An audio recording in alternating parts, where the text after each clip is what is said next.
Hi ನಮಸ್ತೆ welcome back to Polali's kitchen. ಸೌರಮಾನ ಯುಗಾದಿ ಅಥವಾ ವಿಶು ಸ್ಪೆಷಲ್ ನಾನಿವತ್ತು ಕಲ್ಲಂಗಡಿ ಹಣ್ಣಿನ ತಿರುಳಿನ ಪಾಯಸದ ರೆಸಿಪಿಯನ್ನು ಶೇರ್ ಮಾಡ್ತಾ ಇದ್ದೇನೆ. ಬೆಲ್ಲದಿಂದ ಮಾಡಿರುವ ಈ ಪಾಯಸ ತುಂಬಾನೇ ರುಚಿಯಾಗಿರುತ್ತೆ. ಬನ್ನಿ ರೆಸಿಪಿ ನೋಡೋಣ. ಮೊದಲಿಗೆ ಕಲ್ಲಂಗಡಿ ಹಣ್ಣು ಕಟ್ ಮಾಡಿಕೊಂಡು ಹಣ್ಣನ್ನು ಬೇರ್ಪಡಿಸಿದ ನಂತರ ಸಿಪ್ಪೆ ಈ ಹಸಿರು ಪಾರ್ಟ್ ಏನಿದೆ ಅದನ್ನು ತೆಗಿಬೇಕು. ಆಮೇಲೆ ಈ ರೀತಿಯಲ್ಲಿ ಚಿಕ್ಕದಾಗಿ ಕಟ್ ಮಾಡಬೇಕು. ಅಂದಾಜು 2 ಕಪ್ ಆಗುವಷ್ಟು ಹೋಳುಗಳಿರಲಿ.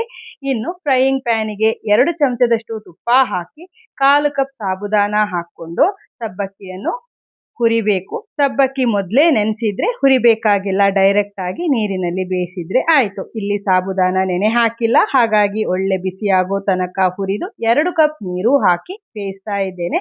ಸಾಬುದಾನ ಆಗಿದ್ರಿಂದ ಮಧ್ಯದಲ್ಲಿ ಕೈಯಾಡಿಸ್ತಾ ಬೇಯಿಸಬೇಕಾಗತ್ತೆ. 80% ಬೇಯಿಸಿದ್ರೆ ಸಾಕು. ಸಾಬುದಾನ ಬೇಯಿಸಿದ ನಂತರ 2 ಕಪ್ ಬೆಲ್ಲವನ್ನು 1.5 ಕಪ್ ನೀರು ಹಾಕಿ ಕರಗಿಸ್ತಾ ಇದ್ದೇನೆ. ಬೆಲ್ಲ ಪೂರ್ತಿಯಾಗಿ ಕರಗಿಸಿದ ನಂತರ ಗ್ಯಾಸ್ ಉರಿ ಆರಿಸಿ ಬೆಲ್ಲದ ನೀರನ್ನು ಶೋಧಿಸಬೇಕು. ಕಲ್ಮಶಗಳಿದ್ರೆ ಫಿಲ್ಟರ್ ಆಗತ್ತೆ. ನೆಕ್ಸ್ಟ್ ಸ್ಟೆಪ್, ತೆಂಗಿನಕಾಯಿ ಹಾಲನ್ನು ತೆಗೆಯೋದು. ದಪ್ಪ ಹಾಲು 1/4 ಕಪ್, ಎರಡನೇ ಹಾಲು 1.5 ಕಪ್, ಮೂರನೇ ಹಾಲು 2 ಕಪ್ ಆಗುವಷ್ಟು ತೆಗೆದಿಟ್ಟಿದ್ದೇನೆ. ಒಟ್ಟು 1 ತೆಂಗಿನಕಾಯಿಯಿಂದ ಹಾಲನ್ನು ತೆಗೆದಿರೋದು. ತೆಂಗಿನಕಾಯಿ ಹಾಲು ತೆಗೆಯುವ ವಿಧಾನ ನಾನು ಸುಮಾರು ವಿಡಿಯೋದಲ್ಲಿ ತೋರಿಸಿದ್ದೇನೆ, ಹಾಗಾಗಿ ಡೀಟೇಲ್ಡ್ ವಿಡಿಯೋ ಡಿಸ್ಕ್ರಿಪ್ಷನ್ನಲ್ಲಿದೆ. ಇನ್ನು ದಪ್ಪ ತಳದ ಪಾತ್ರೆಗೆ 3 ಚಮಚ ತುಪ್ಪ ಹಾಕಿ ಕಟ್ ಮಾಡಿರುವ ಕಲ್ಲಂಗಡಿ ಹಣ್ಣನ್ನು ಸೇರಿಸಿ ಒಂದು 5 ನಿಮಿಷಗಳ ಕಾಲ ಫ್ರೈ ಮಾಡಬೇಕು. ತಿರುಳನ್ನು ಬೇಯಿಸೋದಕ್ಕೆ ನಾನಿಲ್ಲಿ 3ನೇ ತೆಂಗಿನಕಾಯಿ ಹಾಲನ್ನೇ ಬಳಸ್ತಾ ಇರೋದು. ಒಟ್ಟು 2 ಕಪ್ ಆಗುವಷ್ಟು ಇದೆ.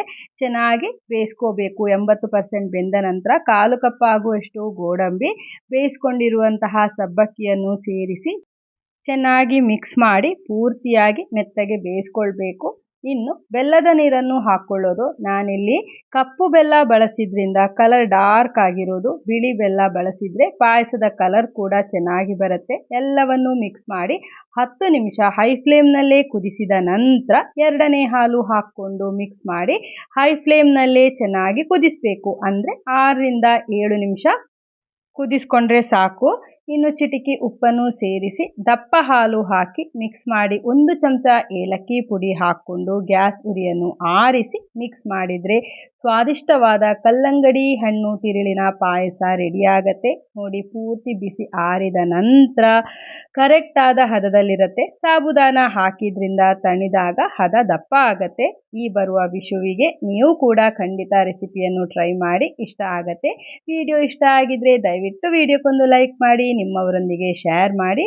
ಎಲ್ಲರಿಗೂ ಸೌರಮಾನ ಯುಗಾದಿ ಅಥವಾ ವಿಷು ಹಬ್ಬದ ಹಾರ್ದಿಕ ಶುಭಾಶಯಗಳು. ಮುಂದಿನ ವಿಡಿಯೋದಲ್ಲಿ ಸಿಗ್ತೇನೆ. ಧನ್ಯವಾದಗಳು.